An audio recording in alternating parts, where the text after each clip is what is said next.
Next time on the Transformers, all of this stuff.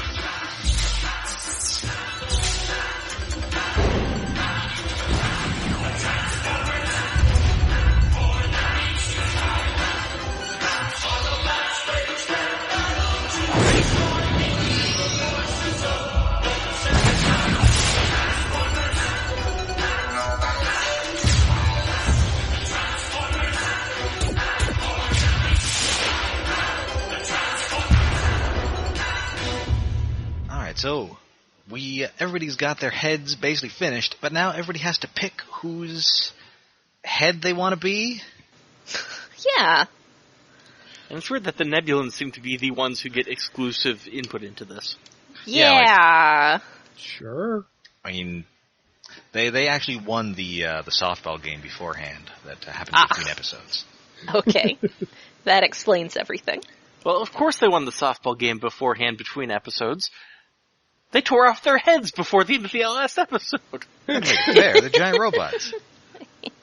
Yeah, that had to give them some kind of handicap to make up for being giant robots. Okay, that's fair. All right, so we know that RC gets Daniel. Duros, I'm an army guy, so I'll take the guy who's a tank. Arcana, I'm the smart guy, so I'm going to take Brainstorm. Wait, I've got this. I'll take Chrome Dome. He has no discernible personality, and neither do I. Nope. And meanwhile, nobody else is left, so I, Gort, have to take Highbrow. Yay, Fraser. Yay. Yeah, how come he's the leader and he gets stuck with Highbrow? Yeah, that is kind of weird, but the Autobots' heads are so hollow. What? Yeah, they're basically weird. mecha cockpits. They just make mecha cockpits in there. There's like a little desk in there. There's a desk, there's two big holes where the eyes would be. And then later we see that despite having a desk in there, they're also form-fitting bodysuits. Yeah. Yes. Try not to think about this episode too much or at all. Yeah, well, at first it just seems better like that way. Like it becomes a cockpit in the torso, but yeah, in the next episode they take them off like they're suits. Literal suits. It's weird. Yeah. And Daniels is literally just the exosuit from Transformers the movie. Yeah. Yeah, that's weird. Which somehow turns into RC's head. Yes. It's weird that they just had it there when they were so worried about not having a life support system for him after all that massive damage he took. I mean, also him not visibly having any life support stuff inside it when they do the interior shots. Yeah, they have a helmet on to keep him alive, and then they stuff him in RC and take the helmet off. Okay. I mean, you gotta figure, even if these are just suits, like, when you turn into the guy's head, your, knees have to bend backwards and stuff. Yeah. Like, you've got all sorts of robot joints and doodads in there. Yeah, and I will say that in the comic books, at least, they acknowledged that sort of stuff. But no, they're just mecha cockpits.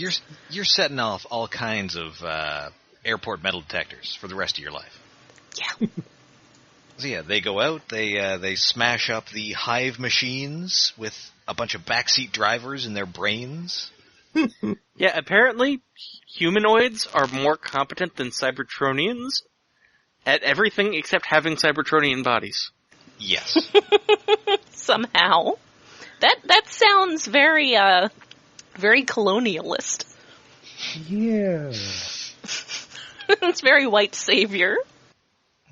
Or in this case, green savior. Yeah. Jinx, you owe me a Coke. So yeah, they smash up these scavengers and they decide, okay, so now we got to get the key to the plasma energy chamber. But they are being watched by what kind of sounds like Vincent Price.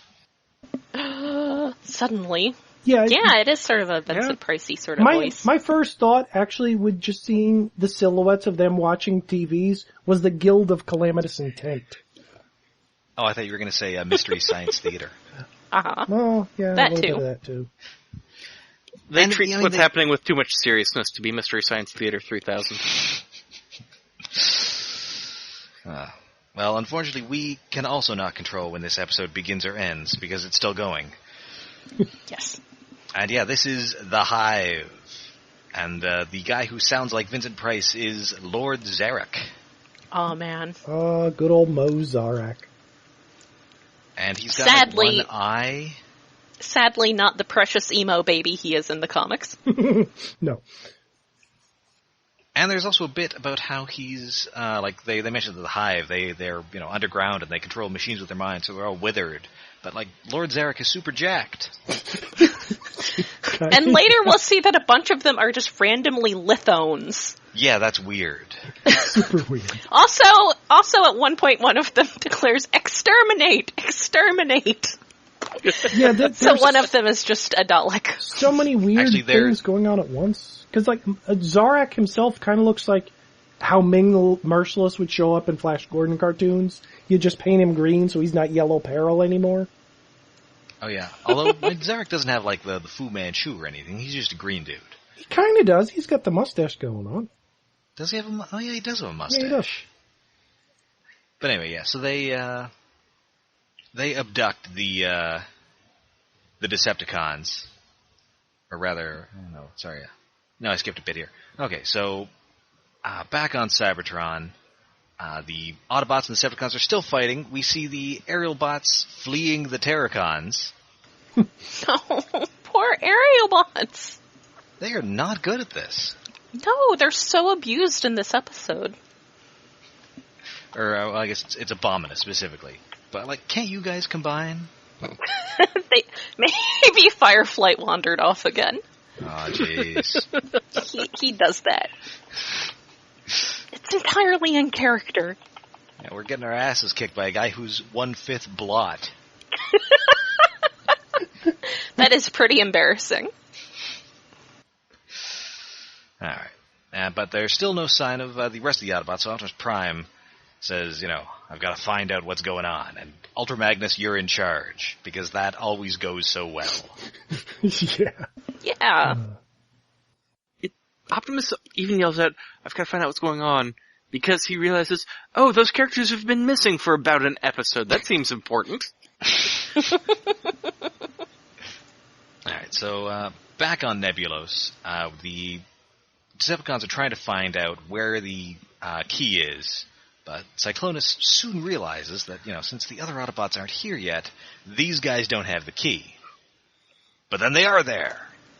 And with their super having a guy in my head powers, they quickly free the captives. They take the Decepticon ship, and but before the Decepticons can also be defeated, they get captured by the Hive and basically taken with like big, goofy-looking metal claws and pulled into a pit, into a city that already has a big Decepticon logo on it. Conveniently. Well, good job. Good job, animators. Managing model sheets is hard. Yeah, it really is. As we'll see in a little bit when Vortex is suddenly Blades. I guess my headcanon with this is that the two ancient mechanical cities we see here were at one time an Autobot and a Decepticon who crashed on Nebulos millions of years ago. That would explain how they managed to convert them so quickly. Yes, because they get converted super quickly, and so Zarek, he's seen what's going on, and he's got a deal for the Decepticons. Either you submit to the same headmaster process, or I will kill you. All it will cost you is your heads. And I like that line. Yes, and as the wiki says, it's a good line. Scourge tells them to get bent. Pretty much. He's and like, so no? They come to a compromise. Well, you can have the animals. Yeah, I didn't realize Cyclonus was such a functionist. Jeez. Oh, jeez. Yep. Racist. I do kind of like that. I mean, obviously I don't like racism, but it's kind of an interesting look at class amongst Transformers that we don't really see. Yeah. Yeah. Certainly not in the cartoon. At least not in G1. All these animal guys, you can do whatever with their heads. Yeah, we get about that. You can do unholy things with them. They're very upset about this. But anyway, I previously forgot to mention that how much I like how horrified Cyclonus is when the Autobot headmasters show up and their heads just start transforming. That's horrifying. Often by just floating up and then... Yeah. Yeah, that's so weird looking. They float up So and they weird. transform in a way that's not at all like they transform as the toys. Those weird panels from nowhere. I'm Cyclonus, and I was created out of a corpse by a malevolent robot space god, and I'm horrified by this. Yeah. Yeah. Just imagine if Beast Wars had semi-realistic transformations and Cheetor's gut gun just hovering around when he transformed from beast mode to robot mode or vice versa. Ugh. It's constantly dripping like intestinal fluids. Wait, what did we mean by realistic? I mean, like, if they didn't have transformation animations that were just completely cheating. Oh, I get you. Yeah, like these machines. Yeah. Yeah. They're so cheating. So yeah, the animals have to go up their heads, whereas Cyclonus and Scourge and the three jet guys, they're just going to give up their guns. Yeah, that doesn't seem fair. Like, it should at least be a body part. Like your hands. Have an arm, a leg. Like an arm, some sort of body part. Classist garbage going on here. It's as if they only did it so they could sell the same toys with a new accessory. On the other hand, given the choice between being another being's head and being a weapon they used to have that can also transform into a humanoid robot suit thing, I think I'd choose the weapon. Yeah, you'd at least be able to do You something. can at least get away from them more easily. That's true, Yeah. although if, they're Decepticons, they decide to betray you, it's not like they're going to kill you if you're their head. It's a good point. Whereas they can get another gun. But it's easier to fight back when you are a gun. Yeah. Anyway, so yeah, they pull off their heads, and the modifications begin. Which, thankfully, we don't see, because I'm sure it would be horrifying. Yeah. So meanwhile, on Cybertron, Optimus and Magnus... Wait, wasn't Magnus in charge of, this battle? Yeah, a battle that's seeming to go on for days and days. I mean, there are all sorts of toys who they're not selling who are still in this battle. Yeah. Yeah. Also, Ultra Magnus reiterates for the audience that it's Vector Sigma, the computer which gave us all life. Yes. Yeah. Well, I mean, it's been like a season since that episode was on. Yeah, true. So, yeah. I just like that it's worded in exactly the same way. Like, that's in the Bible, the story Bible phrasing. Yeah. So Primal just kind of takes the Matrix, which was previously drained Primal? of... Primal. Yeah. Prime takes the Matrix, which was previously drained of its power in Return of Optimus Prime, and just kind of jams it into Vector Sigma. Well, he's got to jumpstart it somehow. Oh, yeah, it's just like, Sure. this is the AT&T Vector Sigma, please insert one matrix for the first 5 minutes and then another matrix for each additional minute. Ah, jeez. On it, and it's to the afterlife, too. You know that's long distance. Oh, yeah. Very long. Because, they take Primal... Oh, I keep saying it. Prime gets a real Optimus. Matrix vision quest here and communes with the spirit of Alpha Trion in toy stores now. Oh, yeah. Not in toy stores then, though. But now. No. This show is selling you toys that wouldn't be made for 30 years. It's crazy. Yeah. Yeah, and Madness. an Alpha Trion is full of crazy ideas. Yeah, this is very much what I was saying about how the plot is just motivated by because God said so. Hmm. Yeah, so there's a crazy destiny where, a human and an Autobot will join and bring about a golden age. And Vector Sigma is so convinced of this that it actually told Galvatron about the key to the plasma energy chamber. Yeah, oh my god, this is crazy. Vector Sigma loves organics so much that even before Beast Machines, it was doing wacky shit just to get flexy bits on Cybertron. Oh my god. Oh man, Yeah, Vector Sigma just has a weird super fetish. This is a lot more morally dubious deity than I'm used to seeing on G1. Yes. It's weird, and This is our thesis statement for Beast Machines. Yes. Also, I really wanted to see Galvatron get that vision. Yeah. Yeah, that would have been cool. I mean, he's already a complete nutcase. Exactly. So, like, when his troops say, I've received a vision from an ancient supercomputer that tells me to steal this black pyramid. And they're all just, yeah, that sounds like Galvatron, okay. Well, sometimes it's a black pyramid. In other animation frames, it looks like a little black pagoda. Yes, it And in does. some, it's a black gun. Yes. Listen, we just colored it all black because we didn't want to come up with an animation model for it. And to be fair, this is Generation 1 of the Transformers. MacGuffins showing up out of nowhere is kind of par for the course. Yeah. This is true. It's true. I'm We actually should kind just of be- impressed that they explained how Galvatron found out about it. Yeah. And that the That's a plasma good energy point. chamber was contained 12 levels under Generator C. Yeah. Yeah, it's 12 levels below Generator C. You know, They it's let this us know. ancient artifact that it's it. Yeah, it's right there. It's down there, down under that bit. You take it to the 12th floor. Then you And take there a you go. left, second door on your right. You have to that's- jiggle the knob. I mean, that's kind of realistic. I mean, at some place in England, you go, well, if you want to get to Stonehenge, you go up the M4 20 miles, and then you take exit 7. True.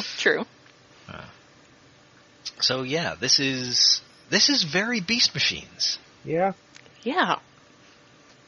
And in fact, kind of surprisingly so. And that's the thing, is that Vector Sigma, apparently the point of this is that the culmination of all of this will be a new golden age for Cybertron, which is really the sort of thing that they're trying to go for in Beast Machines too, is to yes, revitalize the planet. transform and transcend. So back on Make Nebulos. Cybertron great again. Oh god, now I'm Yeah. just thinking of Vector Sigma wearing a red baseball cap. I mean, they're kind of the same color, Yeah, glowy orange. kind of that nice golden orange, Yeah, just this golden orange blob. and they're roughly spherical.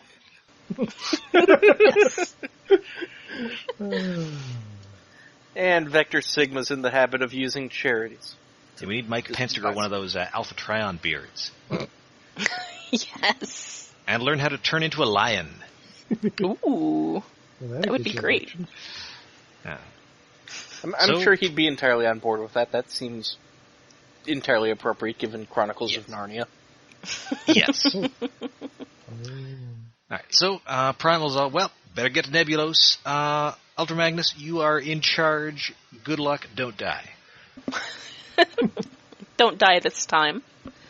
Yes. No Junkions to put you together this time. So, back on Nebulos, all the animal Decepticons now have robot heads, or like dudes in their heads, and all of the jet guys have target masters. So Mindwipe apparently just hypnotizes his dude into, going along with this, which is really messed up. I like that. Yeah. That is, and he's actually gets some character beats, which is he gets to do stuff. Yeah, Gets personality. Almost nobody else knew, except for maybe Brainstorm gets a character full more than one dimension, but Mindwipe, yeah, he's in charge no matter who's in his head. I mean, Chrome Dome doesn't even get as much as Highbrow and Hardhead. Yeah. I mean, they have at least some sort of characterization. Chrome Dome is just a complete cipher in this whole episode. I mean, Does Chrome's Rebirth personality- being Marvin the Paranoid Android count as a multi-dimensional characterization? Maybe. Maybe. I mean, all of the Autobot headmasters kind of have an easy to define personality. Hardhead's kind of a military guy. Brainstorm's a smart guy. Highbrow's a snobby guy. Chrome Dome's a little harder to sum up. Yeah. And maybe Like that's one why he line. didn't get enough characterization before, for instance, More Than Meets the Eye for for that to contradict anything, except Yes. for, I guess, headmasters. Yeah, because he's the main actual- guy in Headmasters, isn't he? Yeah. Yeah, he's like the leader. Weird. But And we get another thing where people kind of pick whose heads or guns they're going to be. Yeah, they pay off. We just get. It's not as. We get. Who is it? Whoever Snapdragon's headmaster is, he's just Chris Latta doing Cobra Commander. Yes, yes, Or no, he sorry, that's is. Ape-Face. It's one of them. Spasma. I think it actually switches between scenes who he's voicing. Oh, this is entirely possible. Because, yeah, it's just Cobra Commander. Yeah, I wrote down Crunk was Latta, so. Okay. Heck, And we don't Crunk. even see who picks Skull Cruncher. They just skip over I it. think they switched the lines there. Because maybe. Grax's his headmaster is Grax, who is like an evil businessman, and Weird Wolf's guy is Monzo, who's a pro the wrestler. Yeah. Oh yeah, Monzo So says it something should about be business. the businessman saying, "Oh, this looks like a bad investment." Oh yeah, that's weird. Ah. I mean, it would be far from the weirdest thing on this show, but Or in this episode. oh yeah, apparently Monzo is drawn as Vorath and has Grax's voice. And he's looking at Skullcruncher, who has already bonded with Grax, colored as Weird Wolf. In the following shot, Monzo and Weird Wolf bond. Animation! Wow. Animation. We don't have the budget to fix it. It's hard to Just- blame them no one will considering notice. how many new characters are being thrown at the screen. Oh, yeah. There certainly Oh, won't man. be people nearly 30 years later picking this apart. And also, there's another guy who introduces himself as who says, "I live to destroy." I think that's Aimless. Yes, Yeah. he says, I live only to destroy our mutual enemies. And then he turns into a gun and just starts, like, spinning around shooting everything. And, And, Misfire says, "Well, I think I should call you Aimless," instead implying No, that his original name was, "I live only to destroy our mutual enemies." The line is, I think the name Aimless suits you better. Which, yes, implies that he was saying that his name was, I live only to destroy our mutual enemies. Yes. Just responded to with, I think the name Aimless suits you better. We get a bunch Oh. of ridiculous lines. The boys all call me Nightstick. I hope you like busted heads. Ah, I like busting Autobot headmasters better. Does Bustin make him feel good? Apparently. And you can call me Caliburst, because I've never missed a shot in my life. But you've never taken a shot in your life. Would I lie to you? There were some weird exchanges. so Good job. Good single line of characterization. And there's a guy named Blowpipe, which is just hilarious.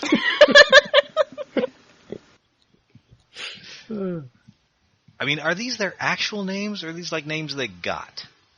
It's a very good question. I mean, I guess it says they call me Nightstick. So I guess these are like street names? I mean, it's definitely a street name with Blowpipe. Yeah, but these are guys with mental powers that control machines, and one of them is called Blowpipe. Like he's a meth head? What? You don't want to know why. Is that what they're forcing all the Nebulons to do? Make meth? I was thinking something else, but of course I was. I thought blow was cocaine, not meth. I don't know how drugs work. Yeah. Yes, blow is cocaine. Something uses pipes, whatever. Anyway. They go outside and they fight. So yeah, they all bond with everybody, except for Zarek, who is just going to stay behind, because he has plans for the city. Sure. Dun dun dun. Yeah, so the Autobots are out and about, but they run into Cerebros. He's all messed up and says that he found a city, which they suspect may be the lost city of the Hive, which is confusingly not the city the Hive lives in. Yeah, it's the city That was the used found to city of the live Hive in. that they lived in. But I Right, it got was a the city better they used to question. live in. Who beat up Cerebros? Or did he beat himself? Did he just fall off a mountain?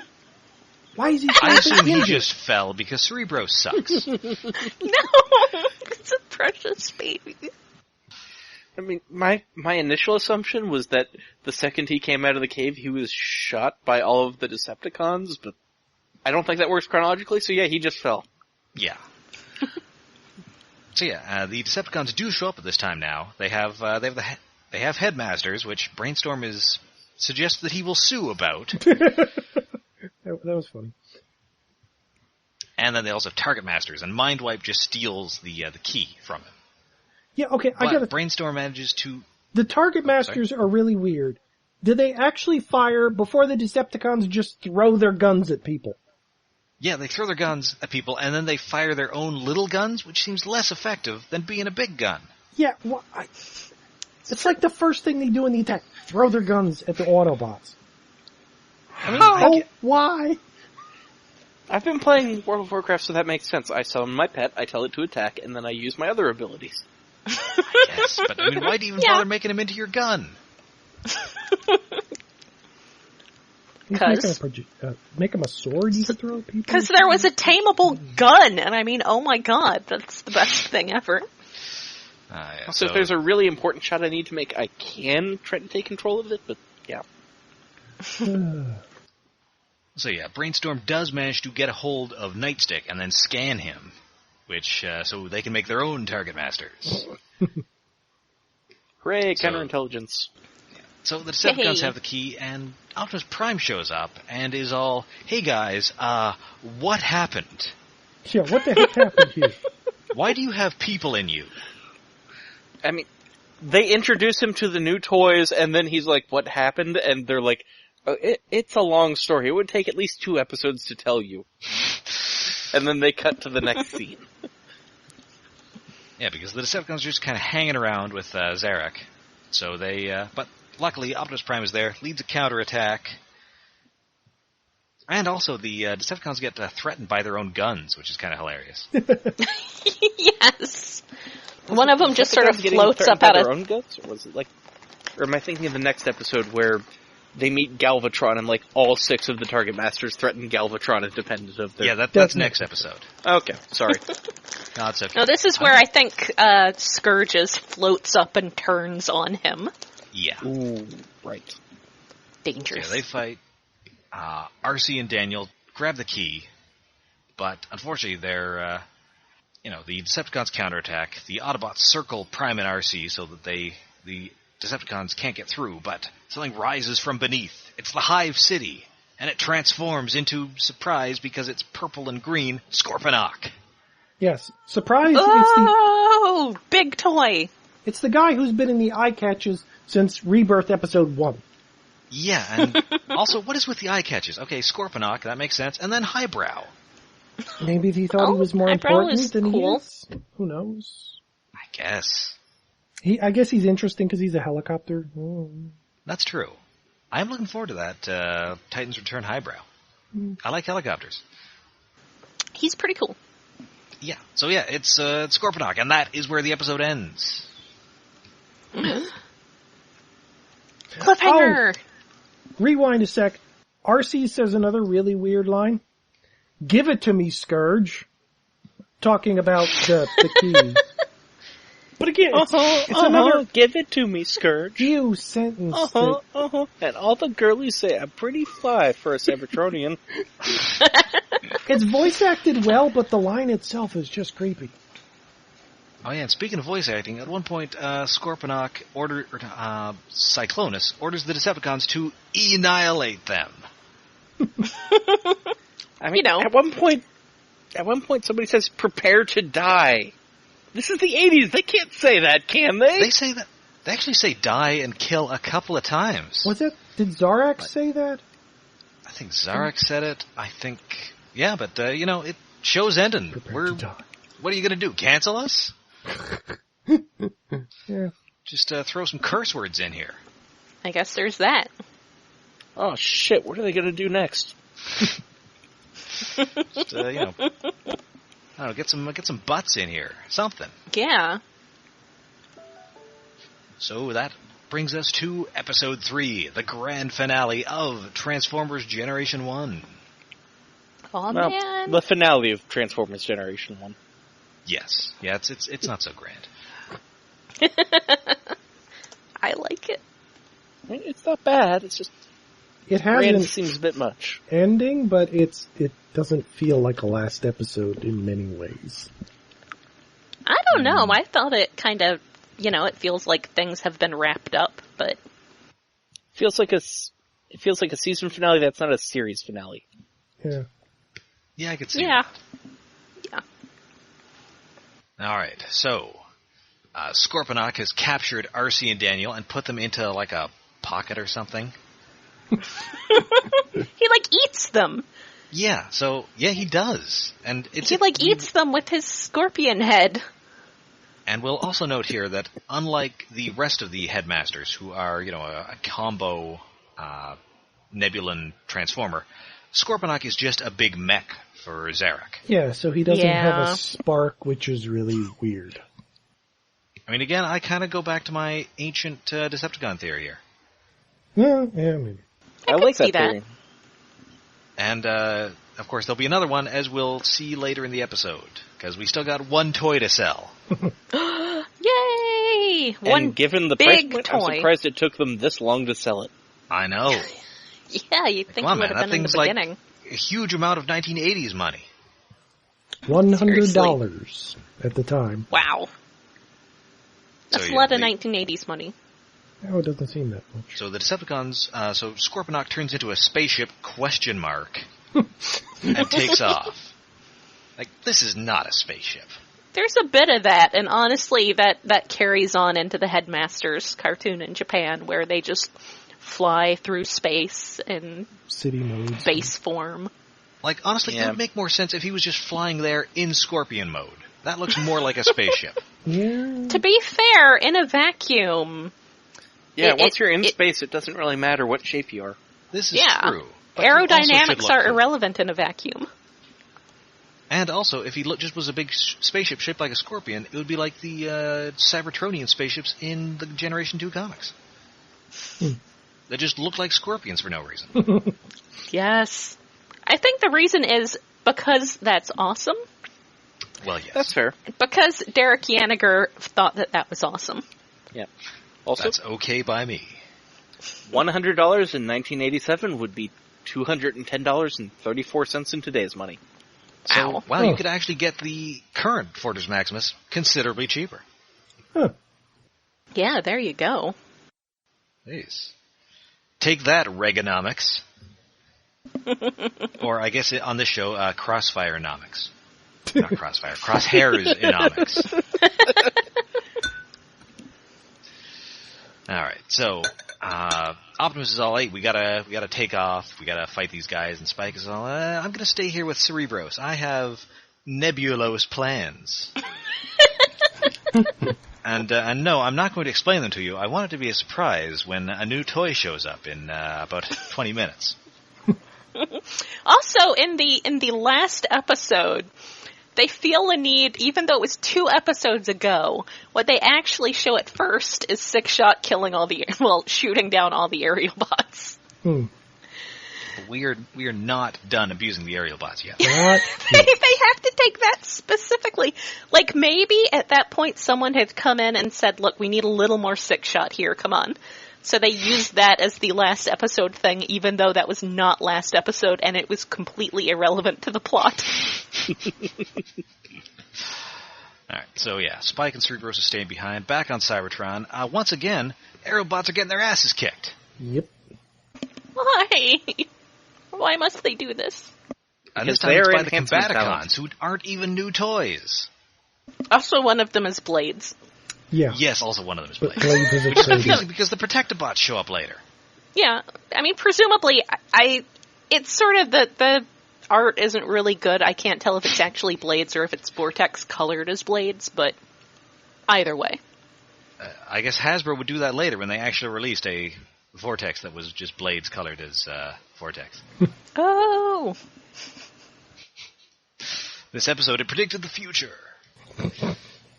So yeah, they get, not only do they get shot, but the Galvatron is all, take their bodies to fuel my engines. Yeah, that's dark. It's pretty messed up. I mean, this gets pretty dire.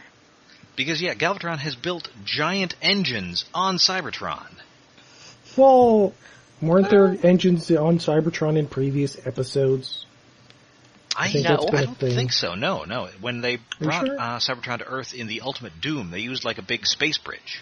Well, yes, and there is a UK comic story in which engines are being built. And Furman City uses that again in The War Within. Yes.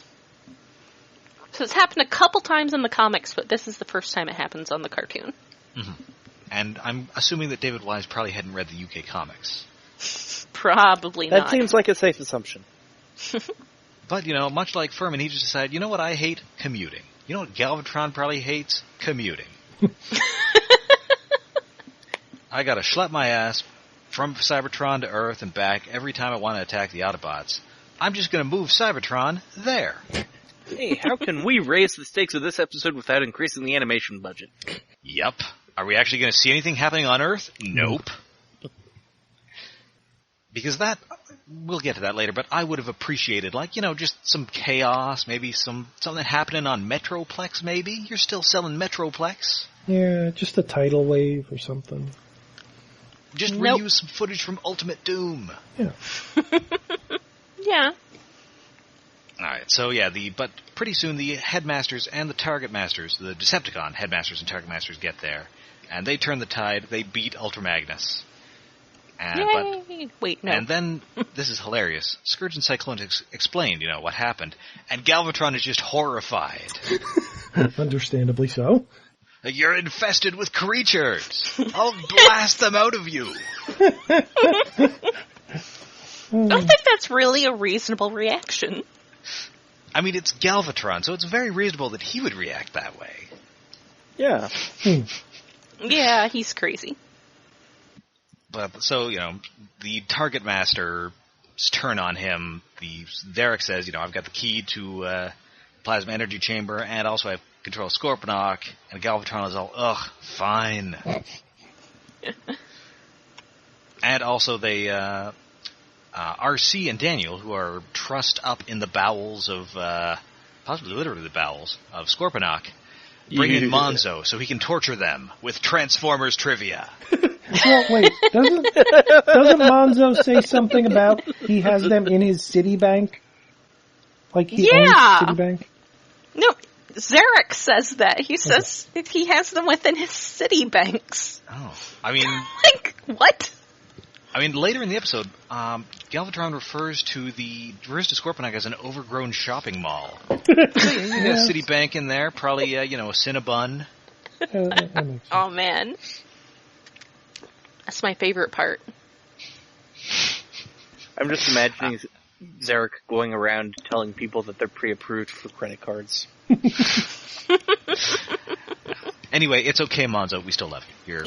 We're just making fun. Yeah. Anyways, Zarak is friend of the show.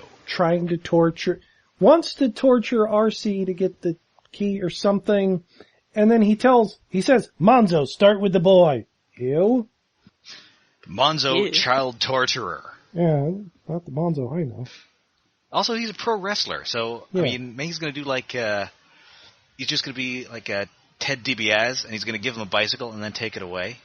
I was thinking arm bars. No! You can have $500 if you can dribble this bicycle 10 times. 1, 2, 3, 4, 5, 6, 7, 8, 9, slap! Everybody's got his price, Daniel. This is a $1 million belt. It's made with real diamonds. 3 of them on the back.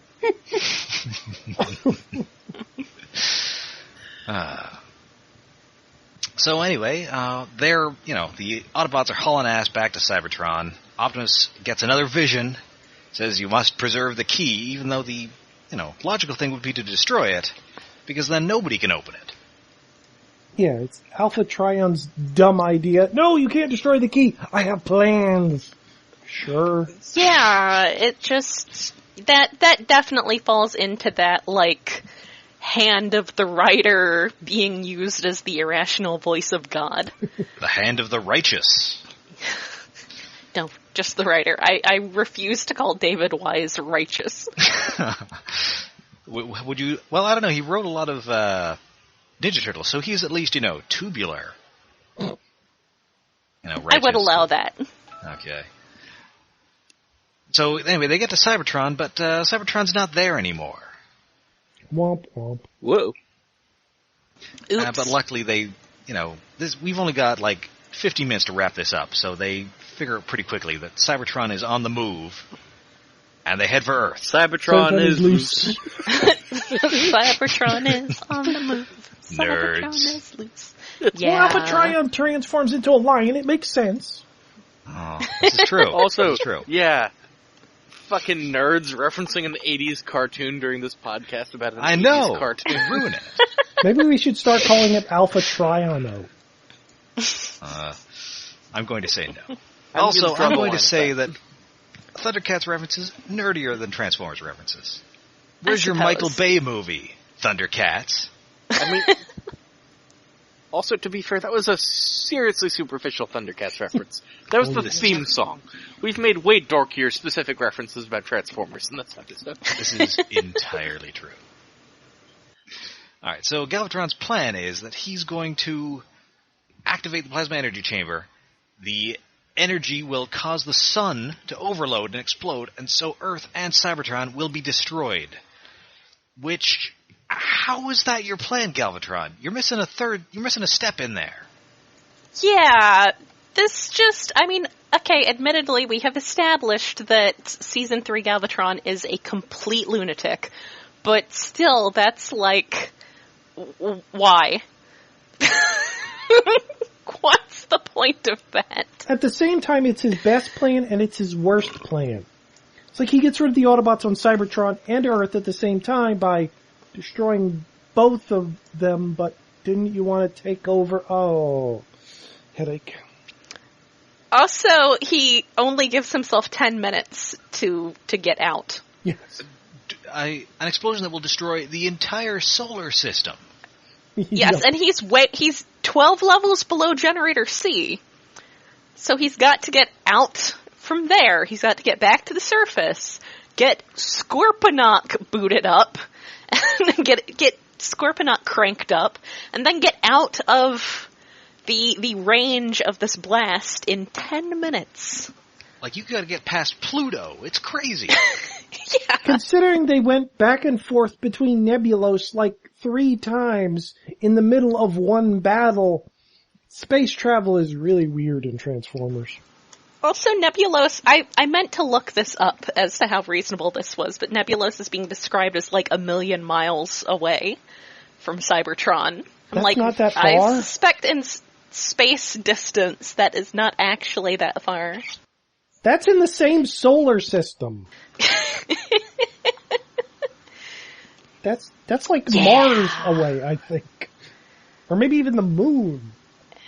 Well, Yeah. I believe Earth is 83 million miles away from the sun, so it's not that far. No. I mean, I guess this falls into them describing light years as like a measure of time, so. Yep. Curse you, George Lucas. People not knowing how things work. 1 million miles is slightly under 4 times the distance to the moon. Yeah, that's not that far. So it's millions. That's... It's possible they said millions, but I want to say that they said 1 million. Yeah, and Which even was then, millions, unimpressive. that's not that many millions. If it was a lot, No. you'd say billions. Yeah. Or, I don't know, just use astro miles. That could be any amount of delay.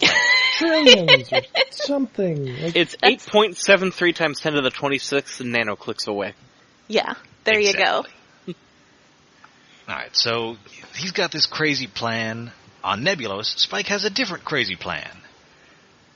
He and Cerebros have found this old-ass hive city, and they're going to rebuild it much as Lord Zarek rebuilt his city. But there are only 2 of them, and they've got to do this really fast. Ugh. Well, it's a good thing they have rock and roll to build this city on. I thought you meant the guy from G.I. Joe. I mean, that's only one other guy. I mean, he's got that cool beard, but I don't see how it's going to help. No. It's a Starship reference. I thought it was a can't Mega help Man reference. That could be, you could use that too. oh, reference heavy this episode. All right. So the Headmaster Autobots finally get to Cybertron, and they find that Ultra Magnus and everybody else have had their power packs removed. So somebody's got to go. Hurry, get the power pack. Oops. Yeah, Possibly did they have from like Billy. do they have batteries now? Like, what the heck? I think that's kind of like their hearts, but they're still alive, so that doesn't quite work either. Yeah, well, but they don't seem to be Yeah. that alive. Like, Magnus seems like he's dying, and We never see the aerial bots again?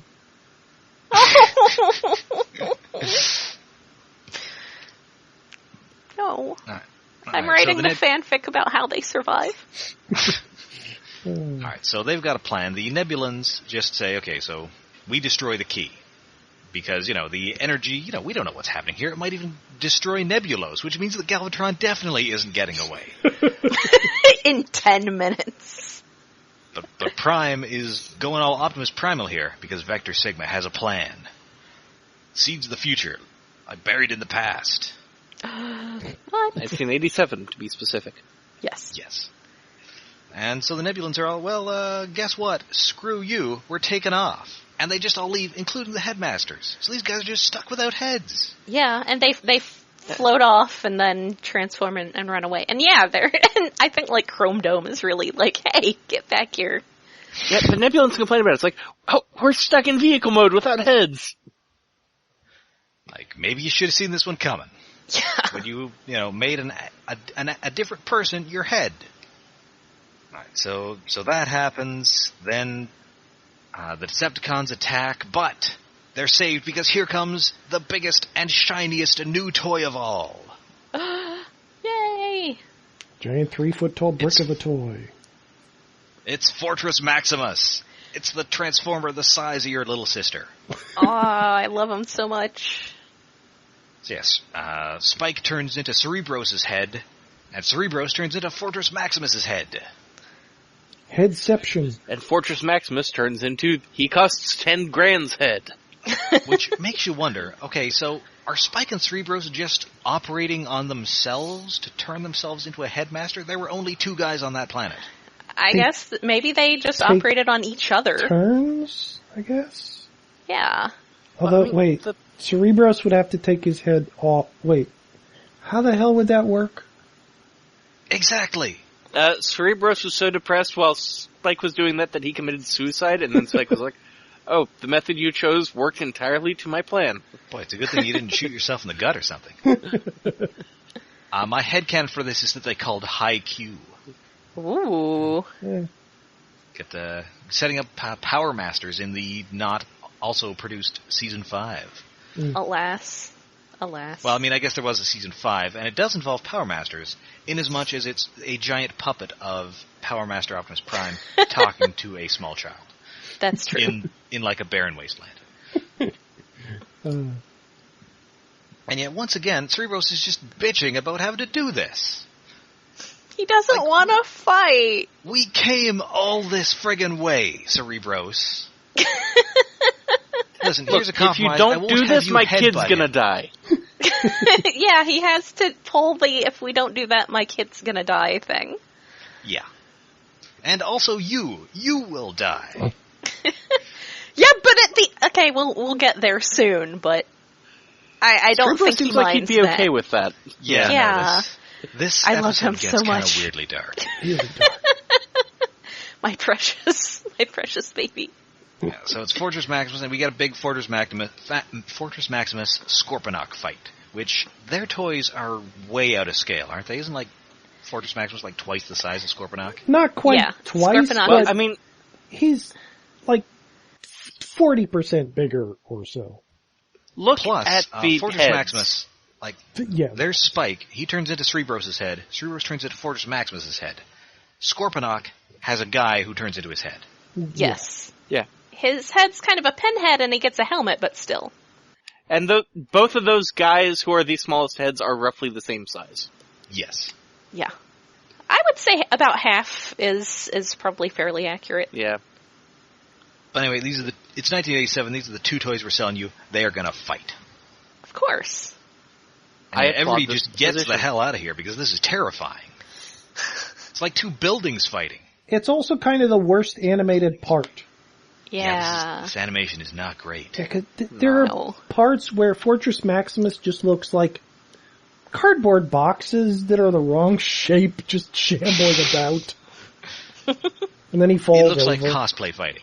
Yes. They could have done this as a kaiju show. Well, they did that for a So, yeah, commercial, the, so it would have worked. That's true. While this is happening, everything's going crazy. Spike and the Nebulans, they rescue RC and Daniel, then they deactivate the plasma energy chamber, but not before it sends a bunch of plasma energy into the sun. Oops. Yeah. Oh no! But, good news, David Wise really likes Doctor Who, because we are reversing polarities.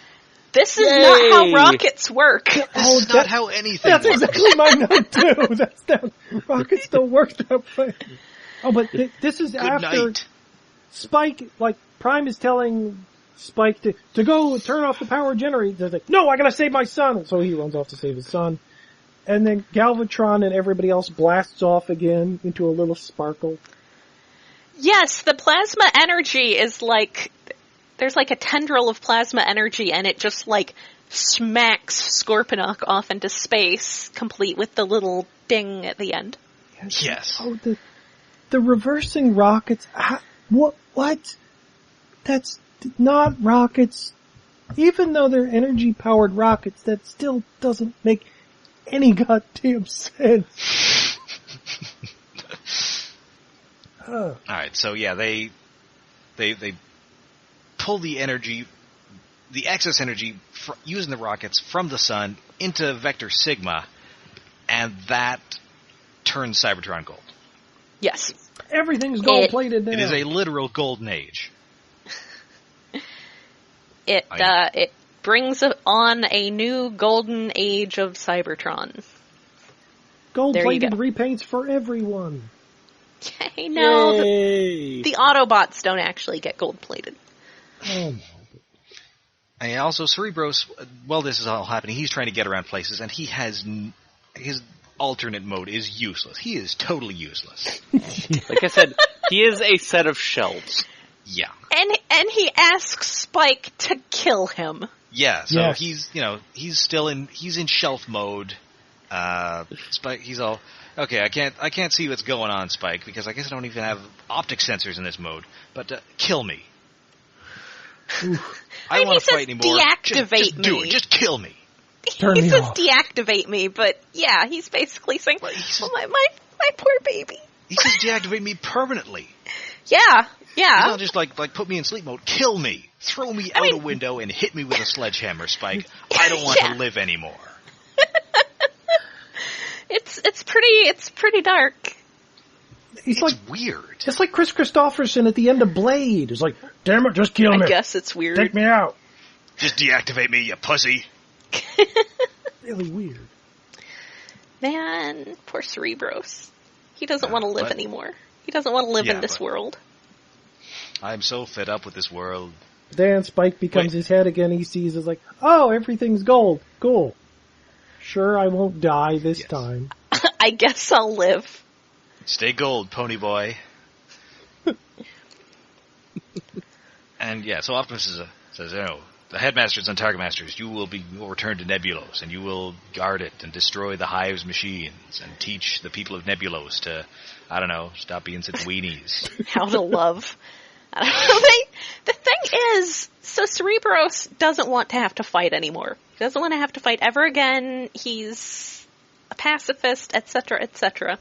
Also, huge emo person. But the thing is, Optimus Prime is like, it's okay, I have something that'll be okay for you, but what he does is basically just sends him into this other fight that neither he nor Spike actually have a stake in, to go fight some other people some more. And I mean, I apparently guess this is okay. I mean, he'd just be like the guardian of Nebulos, so maybe he just could be like fighting like meteor showers and stuff, natural Yeah. disasters. Nobody is That immediately would be planning okay. to attack the planet, but the Decepticons know where it is. Well, also they talk about how their job is going to be to fight against the Hive. Yeah. But all the members of the Hive turned into Decepticon headmasters and target masters. Yes. Well, maybe they're the members of the Hive who are in the toys that are going to be sold in 1988. They're like the backup Oh. Hive. Oh. Also, these guys are the Hive. I kind of wish they were like more like bee themed. Like if they Yeah. were bug guys or something. That would be nice, and not just random green people and or Lithonians or Lithones or whatever Yeah, they're called. so many animation errors. My favorite is Bumblebee dancing with Goldbug at the end of the episode. Yeah, that's, we're just gonna say that's bumper. Good enough. Yeah, Good enough. that works. It's not great. It's not great. Alright, but hey, we're not done yet. There is, pun intended, a stinger scene. Oh! Oh. You know, because it's got Scorponok in it.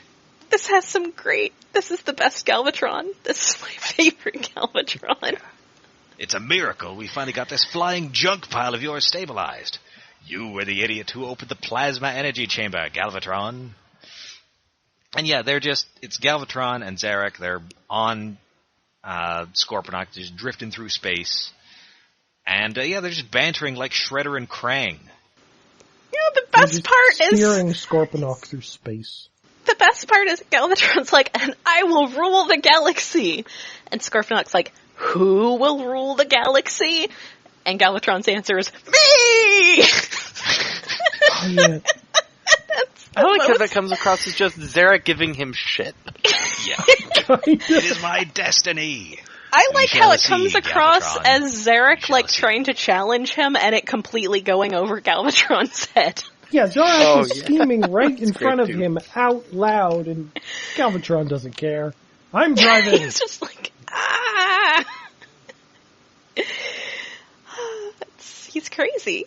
He's so crazy. And it's just a really good me!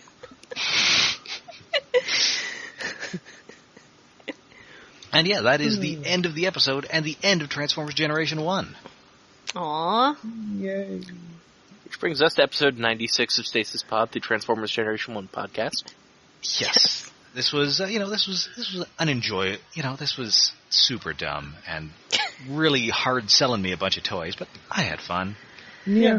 I kind of want to go and buy some of these guys now, and I can. It's crazy. Yeah. That's the best part, is you actually can. I totally want Highbrow, like, more now. Even though I kind of wanted him before, but I want him more now. I'm thinking about actually buying And I've got to get that new 6-shot to kill my aerial bots. Yes. Oh. The aerial bots that we got last year because of Combiner Wars. Because we're basically doing a year-by-year recreation of G1. Yeah, except for those poor target Oh man, I'm masters. so excited for Pretenders next year. Ooh. Maybe. We can hope. I doubt that we're getting Pretenders next I year. know we're not getting Pretenders, but let me dream, Alex. Let me dream. Okay, I will let you dream. A precious moment. Oh. And so, yeah, that is the Rebirth. Much like Scorponok and Galvatron, you can find us wandering the galaxy. We are at Twitter at @StasisPod. We're on Facebook at facebook.com/StasisPod. And we are on Tumblr at stasispod.tumblr.com. And we are hosted by iaconunderground.net, the Iacon Underground Radio Network. We have a Patreon as well to help support this and our news program. That is at patreon.com/iaconunderground. And that helps us very much in keeping this whole thing going. Yep, it pays for hosting, it pays for editing, and it pays for... Hosting. Well, hosting, yeah.